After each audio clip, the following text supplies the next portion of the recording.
Assalamualaikum warahmatullahi wabarakatuh. Kami dari kelompok 3 akan mempresentasikan tentang profil kesehatan Kota Surakarta.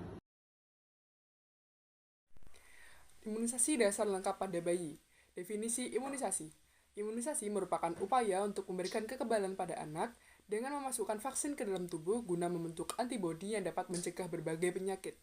Jenis imunisasi dasar bisa meliputi vaksin hepatitis B, BCG, DPT HB/HIV, polio, dan juga campak. Dasar peraturan tertuang pada Permenkes nomor 12 tahun 2017, di mana pemerintah wajib menyediakan imunisasi dasar lengkap secara gratis di berbagai fasilitas kesehatan, seperti pada puskesmas, rumah sakit, dan juga posyandu. Selain itu, pemerintah juga wajib untuk menjamin kualitas vaksin melalui sistem cold chain agar kualitas vaksin tetap aman dan juga efektif. Imunisasi dasar wajib diberikan kepada bayi sebelum mereka mencapai usia 1 tahun. Data imunisasi dasar di Indonesia. Menurut WHO tahun 2023, pada 2019, cakupan imunisasi dasar lengkap anak di Indonesia mencapai 93,7%. Namun, pada saat pandemi COVID pada tahun 2020, cakupan turun menjadi 84,2%, dan dengan dukungan WHO, UNICEF, dan juga Global Fund, dan mitra lainnya, pada tahun 2022, cakupan imunisasi meningkat menjadi 94,6% dan pada 2023 menjadi 95,4%. Data imunisasi dasar Surakarta.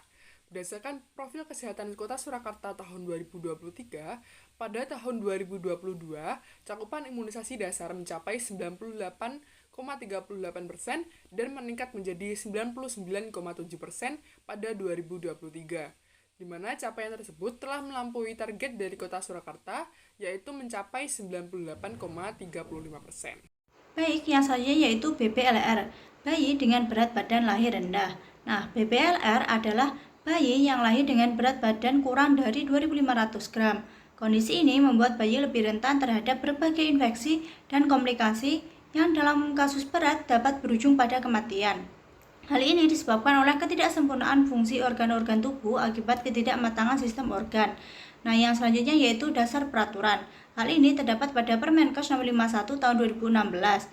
Ini mengatur mengenai pemberian makanan tambahan bagi ibu hamil dengan kurang energi kronis dan balita kurus untuk mencegah BPLR. Suplementasi ini mengandung nutrisi penting guna mendukung pertumbuhan janin dan anak serta meningkatkan kesehatan ibu dan anak. Yang selanjutnya yaitu data BPLR di Indonesia. Setiap tahunnya sekitar 15 juta bayi lahir prematur dan lebih dari 20 juta bayi lahir dengan berat badan rendah di seluruh dunia menurut WHO. Nah, di Indonesia pada tahun 2019 tercatat terdapat 111.827 bayi atau 3,4% dari neonatus yang ditimbang mengalami BPLR berdasarkan laporan dari 25 provinsi. Nah, menurut data Riskesdas 2019 menunjukkan 6,2% balita lahir dengan berat badan rendah.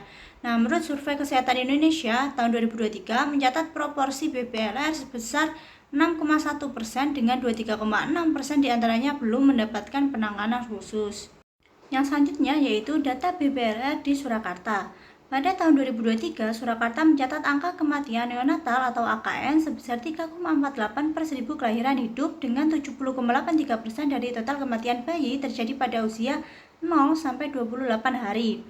Infeksi menjadi penyebab utama kematian neonatal 29%, sementara pneumonia mendominasi kematian pada fase post-neonatal. Secara keseluruhan, infeksi menyumbang 21% dari total kematian bayi.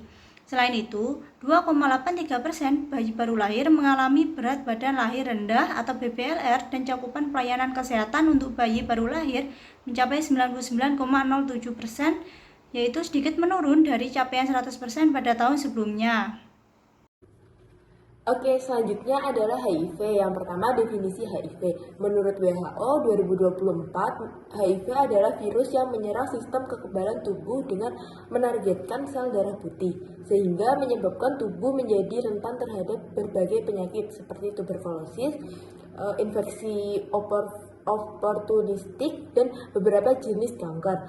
Jika tidak ditangani lebih lanjut, infeksi HIV ini dapat menyebabkan dan dapat berkembang menjadi AIDS, yaitu tahap paling lanjut dan infeksi yang terjadi setelah bertahun-tahun. Selanjutnya dasar peraturan. Jadi HIV ini didasarkan dengan Peraturan Menteri Kesehatan Republik Indonesia Nomor 23 Tahun 2022 tentang penanggulangan HIV/AIDS dan infeksi menular seksual atau IMS. Pemerintah pusat dan pemerintah daerah memiliki tanggung jawab dalam pembinaan, pengawasan, serta pelaksanaan program penanggulangan secara menyeluruh. Oke, selanjutnya data HIV di Indonesia. Menurut laporan WHO tahun 2024, pada tahun 2023 tercatat sebanyak 1,3 juta orang di seluruh dunia terinfeksi HIV. Dari jumlah tersebut, sekitar 1,2 juta merupakan orang dewasa, sementara sekitar 120.000 kasus terjadi pada anak-anak. Data ini menunjukkan bahwa penularan HIV masih menjadi masalah kesehatan global yang serius, terutama di kalangan populasi dewasa. Namun, anak-anak juga tetap menjadi kelompok yang rentan dalam penularan HIV. Dan yang selanjutnya data HIV Surakarta. Berdasarkan data dari Profil Kesehatan Kota Surakarta, pada tahun 2023 tercatat sebanyak 209 kasus HIV, mengalami peningkatan yang cukup signifikan dibandingkan tahun sebelumnya, yaitu sebanyak 124 kasus pada tahun 2022. Peningkatan ini menunjukkan adanya penemuan kasus yang lebih aktif, serta kemungkinan peningkatan kesadaran masyarakat dalam melakukan tes dan pemeriksaan HIV. Selain itu, jumlah individu yang termasuk dalam kelompok berisiko terinfeksi HIV dan telah mendapatkan pelayanan sesuai standar mencapai lebih dari 100% dan target yang ditetapkan yaitu dari total 12.590 orang yang berisiko. Untuk selanjutnya yaitu analisis penyebab. Prevalensi bayi badan lahir rendah di Surakarta tercatat sebesar 2,83% dari total kelahiran yang masih tergolong mengkhawatirkan meskipun berada di bawah rata-rata nasional. Penyebab utamanya bisa dikaitkan dengan kondisi sosial ekonomi seperti ibu hamil yang mengalami kekurangan energi kronis atau KEK atau tidak memiliki akses terhadap gizi yang memadai. Meskipun ketersediaan fasilitas kesehatan sudah baik, kelompok masyarakat berpenghasilan rendah seringkali menghadapi kendala dalam mengakses makanan bergizi dan pemeriksaan kehamilan secara rutin. Hal ini sesuai dengan penelitian Juriah tahun 2024 bahwa pemberian ASI dan status gizi ibu hamil sangat berpengaruh terhadap risiko bayi badan lahir rendah. Sementara itu, untuk prevalensi HIV mengalami peningkatan jumlah kasus dari 124 kasus menjadi 209 kasus pada tahun 2003. Hal ini menunjukkan adanya peningkatan kesadaran akan tes mengakibatkan tingginya risiko penularan, khususnya pada kelompok usia produktif yaitu usia 25-49 tahun. Faktor sosial ekonomi memainkan peran besar dalam hal ini. Kelompok masyarakat dengan pekerjaan informal atau tingkat pendidikan rendah cenderung kurang memiliki pengetahuan tentang pencegahan HIV dan akses terhadap layanan tes rutin.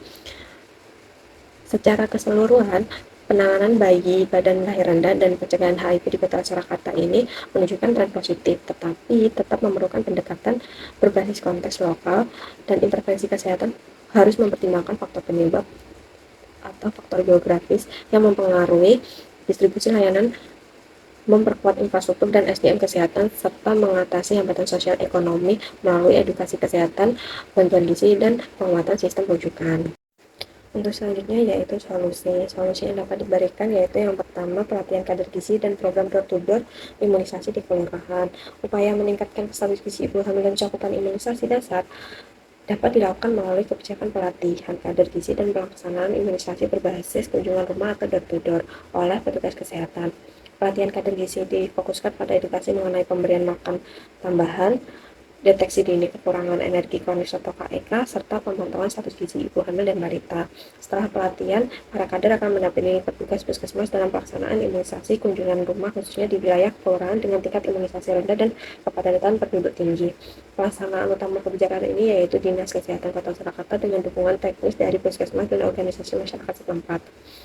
Target waktu pelaksanaan adalah 12 bulan yang dimulai dari penyusunan modul pelatihan, pelaksanaan pelatihan kader, serta pelaksanaan imunisasi secara berkala dan evaluasi triwulan.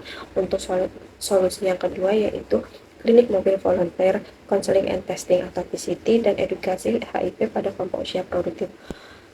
Untuk menekankan angka penularan HIV yang terus meningkat di kelompok usia produktif di Kota Surakarta, pemerintah perlu menerapkan kebijakan VCT yang dilengkapi dengan layanan konseling HIV/AIDS dan pemeriksaan cepat atau rapid test.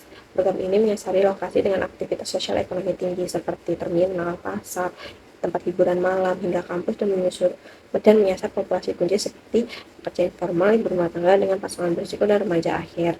Program ini dilaksanakan oleh Dinas Kesehatan Kota Surakarta bekerjasama dengan organisasi non-pemerintah seperti PKBI dan LSM, HIV/AIDS, dan lainnya. Untuk kegiatan ini ditargetkan berlangsung selama 6-9 bulan untuk fase pertama dengan penilaian dampak berupa peningkatan jumlah orang yang dites HIV, peningkatan kesadaran risiko seksual, dan penurunan stigma terhadap HIV. Baik, yang selanjutnya adalah kesimpulan. Kota Surakarta menunjukkan capaian cukup baik dalam beberapa indikator kesehatan utama, seperti cakupan imunisasi dasar lengkap atau IDL yang mencapai 99,7%, melebihi target nasional. Keberhasilan ini ditunjang oleh faktor geografis yang mendukung pemerataan fasilitas kesehatan, serta keterlibatan aktif puskesmas dan masyarakat. Namun tantangan masih ada, terutama dalam menjangkau kelompok rentan dan memastikan keberlanjutan program. Begitu pula dalam penanganan kasus bayi berat badan lahir rendah atau BPLR yang masih tercatat sebesar 2,83%, menunjukkan bahwa intervensi gizi pada ibu hamil dan edukasi kesehatan perlu diperkuat, terutama pada kelompok sosial ekonomi rendah. Di sisi lain, peningkatan kasus HIV di kelompok usia produktif menandakan bahwa edukasi, deteksi, dan layanan pengobatan masih belum sepenuhnya menjangkau kelompok resiko. Upaya seperti layanan klinik mobil VCT dan pendekatan komunitas dinilai efektif dalam meningkatkan kesadaran dan berbasis komunitas untuk mengatasi ketimpangan akses, meningkatkan kualitas intervensi, serta memastikan keberlanjutan program kesehatan masyarakat di Surakarta secara.